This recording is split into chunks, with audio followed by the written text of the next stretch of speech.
အခုကျွန်တော်ရှင်းပြပေးမယ်ဒီ printer လေးကတော့ကျွန်တော် Imo brand ရဲ့ဒီ368 model လေးပဲဖြစ်ပါတယ်ပေါ့ကျွန်တော်ဒီ printer လေးနဲ့ပတ်သက်ပြီးတော့ကျွန်တော်တို့နှစ်မျိုးသုံးလို့ရမှာဖြစ်ပါတယ် sticker တွေလည်းသုံးလို့ရတယ်လို့ကျွန်တော်တို့ resin ပေါင်ကြားစာရွက်တွေလည်းသုံးလို့ရမှာဖြစ်ပါတယ်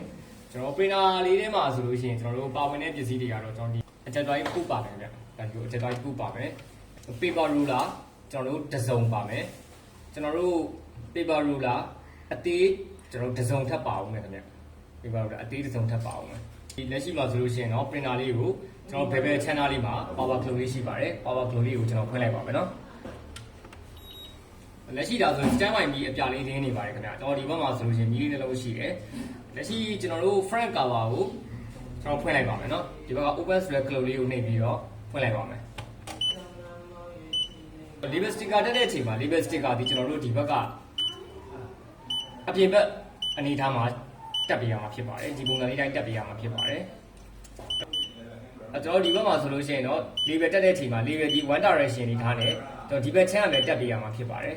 ဒီဘက် channel ပဲတက်ပေးရမှာဖြစ်ပါတယ် one direction နေနဲ့ကျွန်တော်ဒီလိုလာကတ်ပေးရမှာဖြစ်ပါတယ်ကျွန်တော်ဒီဘက်ကနေပြီးတော့တက်လို့မရပါဘူးဒီဘက် channel နေတက်လို့မရပါဘူးကျွန်တော်ဒီဘက်ကနေပြီးတက်လို့မရပါဘူးတစ်ဖက် channel နေပဲ one direction နဲ့တက်ပေးရမှာဖြစ်ပါတယ်ကျွန်တော်ဒီမှာလာတက်လိုက်မယ်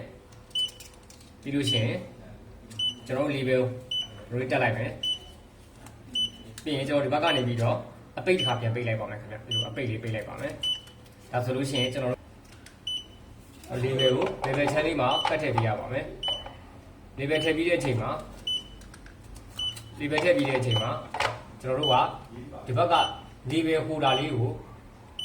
label channel မှာထားပေးရမှာဖြစ်ပါတယ်ဒီ label လေးကိုသူ့ရဲ့ label လမ်းကြောင်းလေးထဲမှာပြန်ညှက်ပေးရမှာဖြစ်ပါတယ်ဒါလေးကိုညှက်မှဒါလေး label တွေကကျွန်တော်ညီညာနဲ့ပြန်ထွက်လာမှာဖြစ်ပါတယ်ဒီပုံစံလေးထားပေးရမှာဖြစ်ပါတယ်เนาะဒီကြား label ကိုကျွန်တော်တို့ label လေးကိုညှက်ပေးရမှာဖြစ်ပါတယ်ပြီးသွားရင်အပြင်ကိုတစ်ခုနှစ်ခုတော့ထုတ်ပြီးရင်အဖုံးလေးရပိတ်လို့ရပါတယ်ခင်ဗျာ label မှုနဲ့ resin မှုနဲ့မချင်းရသေးလို့ပါเนาะlabel မှုနဲ့ resin မှုနဲ့ချင်းနေတယ်ဆိုလို့ရှိရင်ဒီဘက်က post ကလို့လေးကိုနှစ်ချက်နေပြရမှာဖြစ်ပါတယ်ကျွန်တော်နေပြပါမယ်เนาะဒါကလက်ရှိ label မှုဖြစ်သွားပါပြီ label မှုဆိုလို့ရှိရင်သိတာပါတယ်ကျွန်တော်တို့ label မှုဒီအဖုံးပေးနေတဲ့တစ်ပြိုင်တည်းဟဲ့ကျွန်တော်တို့က label sticker ဒီအလိုတယောက်တစ်ခါနှိပ်လို့ရှိရင်တစ်ခုနည်းထွက်နေပါပါကျွန်တော်ညာဘက်ချက်မှာရှိတဲ့ feed လို့လေးကိုနှိပ်ကြည့်ပါမယ်เนาะညာဘက်ချက် feed လို့လေးကိုနှိပ်ကြည့်ပါမယ်